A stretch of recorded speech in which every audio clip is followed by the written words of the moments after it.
चुनाव में मतदान से पहले मध्य प्रदेश में हलचल बढ़ गई है। इंदौर में रह रहे वोटर्स को साधने में राजनीतिक दल के लोग लग गए हैं।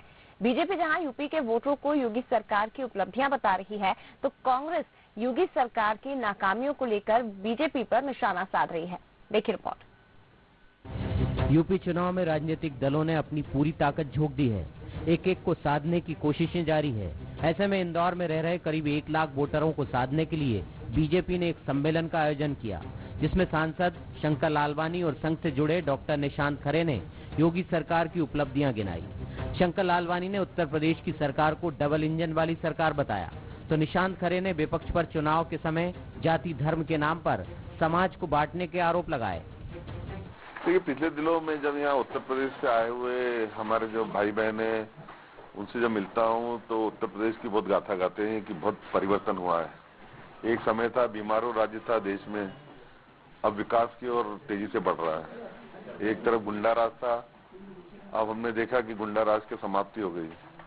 एक समय था जब गुंडे पुलिस के पीछे भागते थे, अब पुलिस गुंडों के पीछे भागती है और गुंडों को भगाती है। ऐसा बीमारू राज्य विकसित राज्य के रूप में विकसित हुआ है और बहुत सारे क्षेत्रों में काम हुआ है। चुनाव के मुद्दों पर लड़े जाने चाहिए।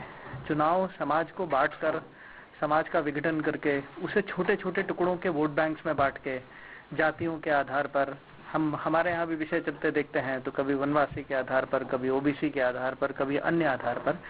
आज इस 2022-21वीं सदी के का भी लगभग 1/4 पड़ाव हम पार कर चुके हैं। इस समय में ये वो मुद्दे नहीं है जो गवर्नेंस को तय करते हैं। तो एक आदत सभ्य समाज की सही मुद्दों पर चुनावी प्रक्रिया का आकलन करने की होनी चाहिए। इधर इंदौर में रह रहे यूपी के कुछ लोगों का भी मानना है कि जब से यूपी में बीजेपी की सरकार बनी, तब से प्रदेश में विकास हुआ और यूपी को गुंडा राज से आजादी मिली। परिवार के लोगों को इन्फ्लुएंस करने की इसलिए जरूरत नहीं है कि वो विकास खुद देख रहे हैं और महसूस कर रहे हैं। गांव में नल पहुंच गया, नल का पानी गांव के लोग पिएंगे। उन्होंने कभी कल्पना नहीं करी थी कि गांव में भी नल पहुंच जाएगा। तो नल का जल अगर गांव में पहुंच जाएगा तो विकास आपको बोलने की जरूरत नहीं पड़ेगी। इस तरीके से विकास काफी अच्छा हुआ है। परफेक्ट लॉ एंड ऑर्डर हो जो है, इंफ्रास्ट्रक्चर जैसा कि डॉक्टर द्विवेदी ने कहा, हमारे पास सड़क की सुविधा हो, हमारे पास जल हमको प्राप्त होता हो, स्वास्थ्य संबंधित हमारी सेवाएं। अब इन चीजों को हमें अगर सतत बनाए रखना है तो हमारे नेतृत्व को भी सतत ही होना पड़ेगा, ये मैं कहना चाहता हूं। वहीं कांग्रेस बीजेपी पर यूपी के वोटरों को बरगलाने का आरोप लगा रही है। बीजेपी झूठ और भ्रम फैलाकर राजनीतिक रोटियां सेकना चाहती है। कांग्रेस उत्तर प्रदेश में बेरोजगारी, शिक्षा समेत दूसरे मुद्दों पर बीजेपी को घेर रही है। इंदौर के सांसद शंकर लालवानी यूपी के मतदाताओं को बरगलाने का प्रयास कर रहे हैं।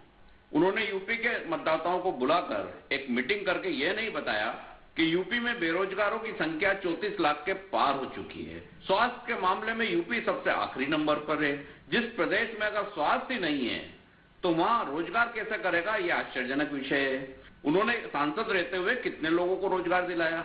इस तरह से झूठ और भ्रम फैलाना और राजनीतिक रोटियां सेकना, ये शंकर लालवानी को शोभा नहीं देता है। उन्हें यूपी का सच बताना चाहिए। बहरहाल बीजेपी एमपी में रह रहे यूपी के वोटरों को लामबंद करने में दूसरे दलों से आगे निकलती दिखाई दे रही है। ऐसे में बीजेपी को टक्कर देने के लिए दूसरे दल क्या रणनीति अपनाते हैं, ये देखना दिलचस्प होगा। पीयूष पारे, बंसल न्यूज, इंदौर।